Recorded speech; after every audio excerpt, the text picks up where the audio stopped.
everybody. I'm here with a Sears Kenmore, really heavy duty, awesome sewing machine. The model number is the 158.1304, and there is a 1 after it, meaning this is the number 1 that was made first, okay, because usually there's an extra number behind it. When there's a number 2 or 3, that means it's like the next generation, but this is in the first generation, okay? The actual serial number and the model number is here. When you see a 1 after, it means it was the first ones made, because there's like, they make them in like 500 increments. But each one is a different series. So this is the series of the number 1 series of the first ones that were made. Because a lot of people ask me, well, that is what the manual or the model number is. Yes, but then there should be another number behind it. The model make is the 158s, okay? That's a series. And then the next number is your model number, and then the number after that is telling you what category it came into. So number 1, meaning the first ones that were ever made, were these ones. Then the next one will be 2, and then 3, and then it continues until that number was no more, okay? Anyway, but each series were done a little differently. This is one of the originals. She said she had issues with sewing. The motor wasn't running right. The tension was off, bottom and top. She said that she couldn't figure out for life or why it was acting peculiar. So I told her, let me look at it, and I'll take a look. Well, let's show you some messes we found. We found a whole bunch of purple thread stuck in the motor pulley. The motor pulley is the thing that's on the back where the belt goes, right here, and that's where I found a lot of thread. That could cause the motor to slack and won't run the belt well, but then it could hurt the belt too, but the belt's in a good condition, so it's fine. Blew out the motor, had a lot of dust in it. Now we don't have that issue. Then I noticed when it was sewing that if you start getting a spur on the end of your needle, you start getting holes. I don't know if you guys can see it or not. Let me see if I can get this to focus. Sometimes I can get it to focus, sometimes I can't. You'll see like the holes are a little bit bigger, and it looks like a tension issue, which doesn't mean always a tension issue. But you can see that there's bigger holes in the stitching, and when you see that, that causes there's a tiny spur on the end of it.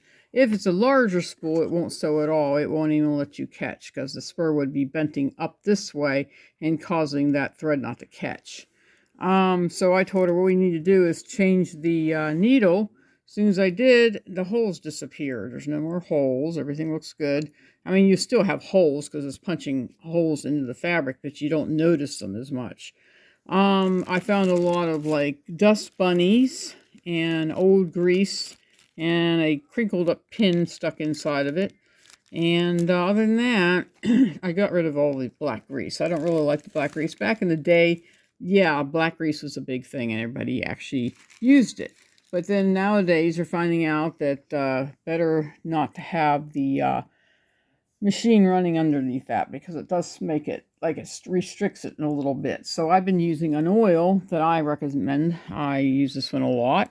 I go through this company. I had to take a class and to be able to even use this stuff. So it's actually Lily White oil is what it's called, but another company bought into it. So it's still Lily White's, but it's a different company that runs into it. So what we do is we use this clear oil. It works so much better, and it doesn't have any residue.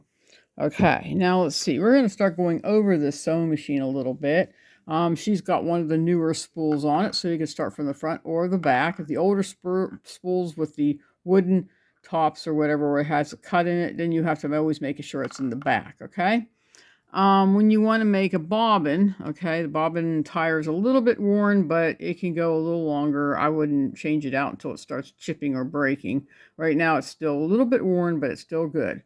You would take your thread and you go around this little guy here. There's a little opening right in there. You put it under that.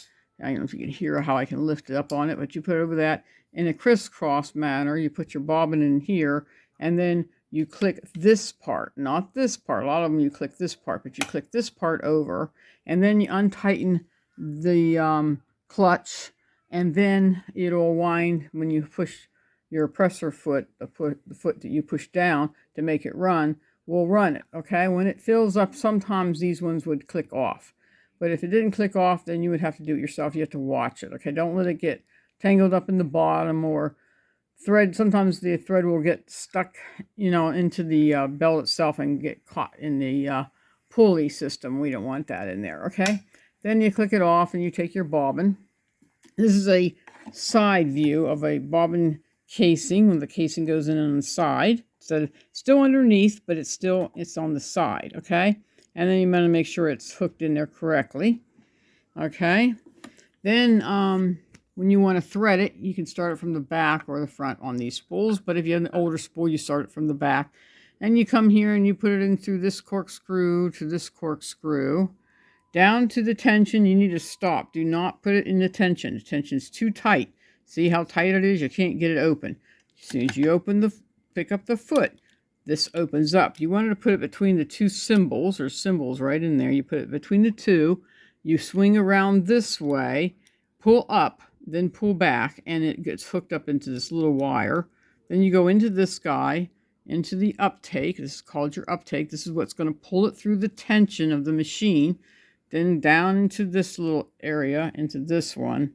And yes, I think I got my needle down, but there's a little corkscrew right here, okay? And you put that down to continue to sew, okay?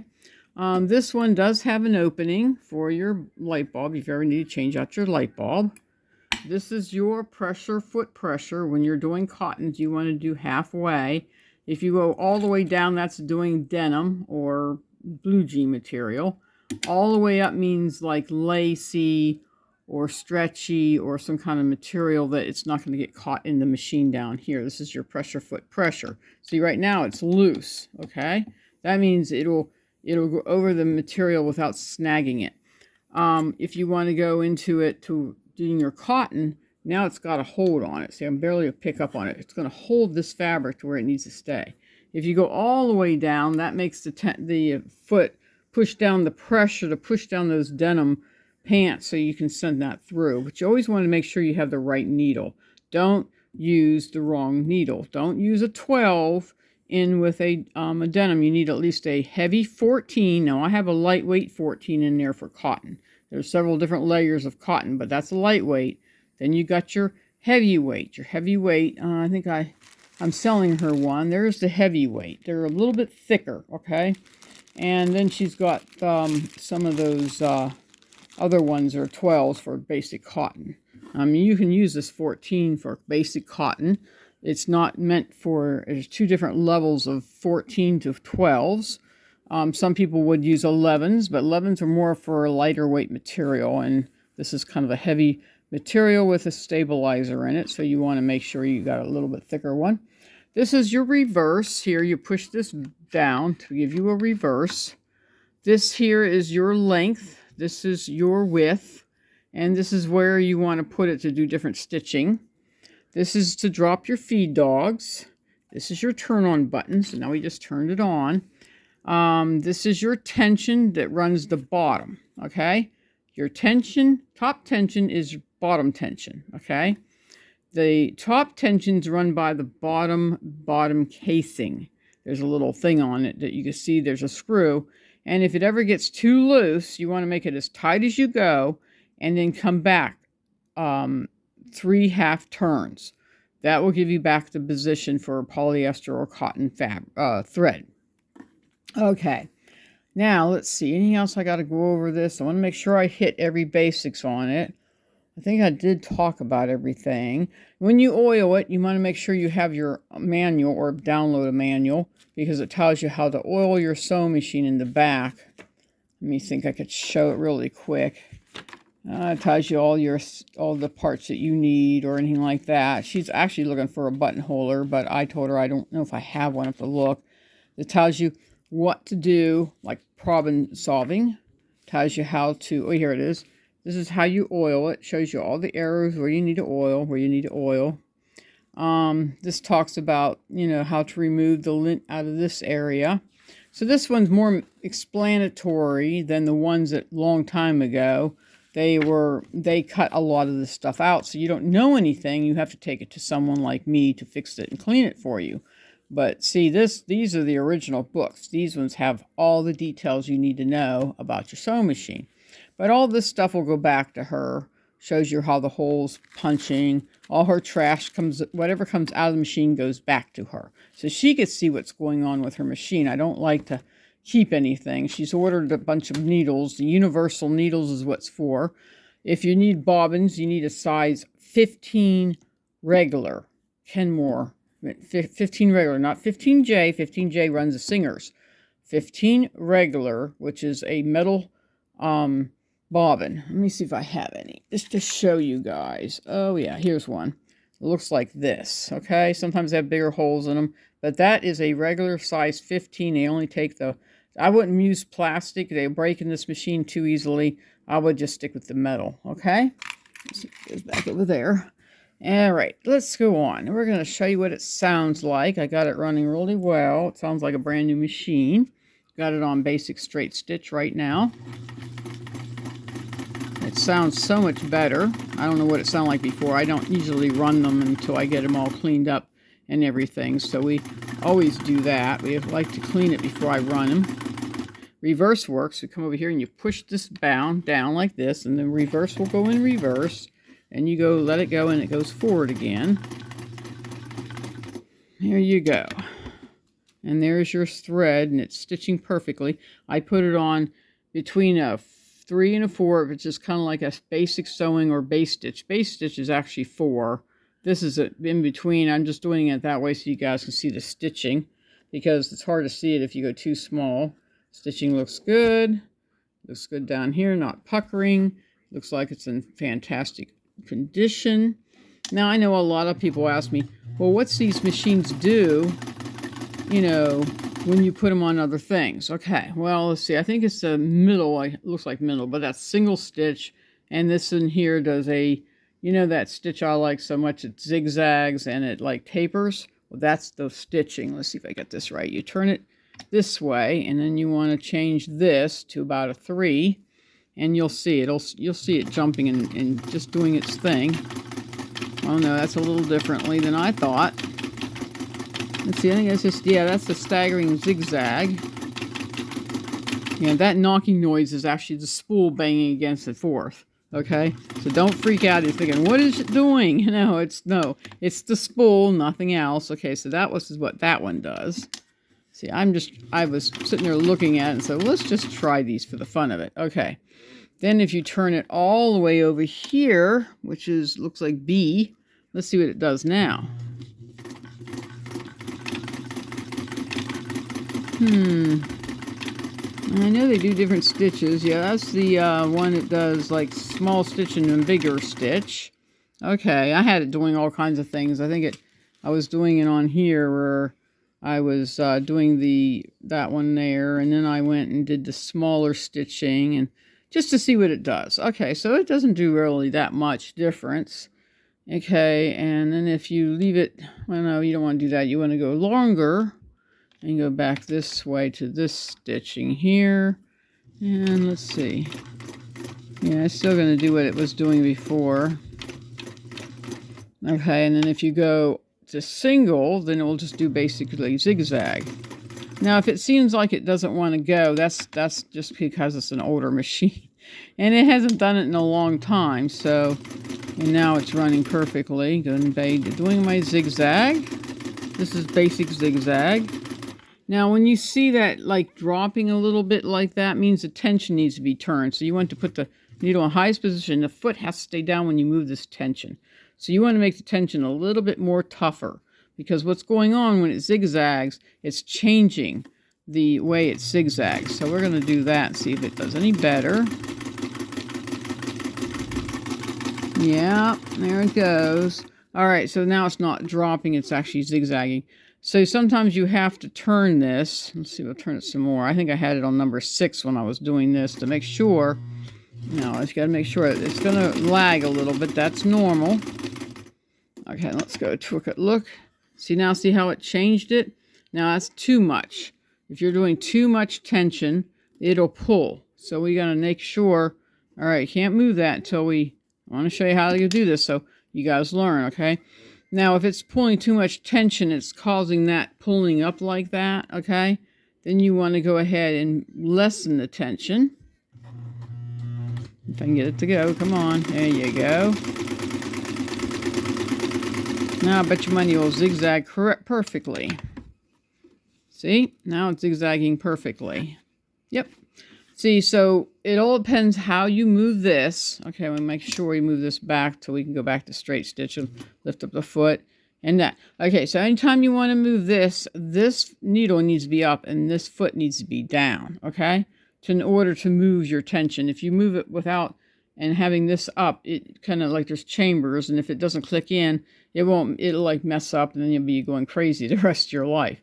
And we don't want anybody to go crazy. So let's go ahead and swing this back to straight stitch like this, and we'll make it a little bit more finer and make sure we have everything set up for her to do basic stitching. So whenever you're moving your tension, it can mess up the top and bottom if it doesn't recognize what you're trying to do, okay? I had to tighten it. It was so darn loose, it wasn't even connecting right. So now I got it connected perfectly. Get my foot back on there. So we'll get this ready for her to pick it up. Yep, it's back to normal. I want to make sure I put that back to normal. Now we'll put this back this way, and we're going to send it back into the center. Like this, and then make sure your needle's down, which is your hub. Okay, that keeps it from keeps it from getting hurt. And I usually fold these under so they don't get caught underneath that or thing. And we turn it off to give it to be able to let it go to whoever it's going to go back to, which is the customer. Okay, and then what I normally do is I put the old one here, the one I had to readjust it on. I put her trash in here too, so that way she could see what came out of it. And then this all goes back into the plastic bag and it'll be returned to her. Anyway, I want to know if you have a machine like this and what you like about your machine, where you got your machine. Is it like secondhand? Was it passed down? Was it something that someone bought you as a young child? What do you like to make on your sewing machine? Love to hear from you. I'd love to see what you guys have been up to with your sewing machines. This is a really nice, really green one. My son has a Kenmore. He fell in love with the Kenmores years ago when I kept putting them on it. And he goes, my goodness, that's a sturdy sewing machine. I said, pretty much, yep. Kenmore was always pretty sturdy. A lot of people talk them down. But I personally, my first sewing machine, I told my son, was a Kenmore. It was one almost like this, a little bit newer, still all steel, all metal, few plastic little handle parts and things like that. But other than that, I ran it for a long time. And then when I was expecting my first child, I sold it to a friend of mine. She wanted a sewing machine so bad, and I couldn't see giving her anything else. My dad paid $1 at a yard sale, paid $50 to get it fixed up, and gave it to me for Christmas that year. So I was tickled pink when I got it. And then when I sold it to a friend, I told her I'd just sell it to you for $50. Because that's what my dad paid for it. Gave her everything that came with it. And she was so happy. I don't know if she probably still has it. I really don't know. I haven't seen her, talked to her for, I don't know, what has it been? Since, I think I was pregnant with my son when I moved away. Yeah, I think that's what it was. He's 27 years old, so it was a long time ago. And but it's okay. I let it go because, you know, I was trying to help her out and she didn't know what kind to buy. And I told her I'd just go get myself a new one or something different. And I did. And then I sold that one. I never really keep my sewing machines very long. I sell them to people when I see they're in a need to buy a sewing machine, and I'll just sell them my sewing machine and just get myself a different one, play with it some more. Anyway, have a blessed day. Hope you get something out of this video, and hope you learn something new. Okay? So have a blessed day. Make sure you like the video. Make sure you share the video with friends and family. And I just want to hear from you, so comment below. Talk to you guys later. Bye-bye.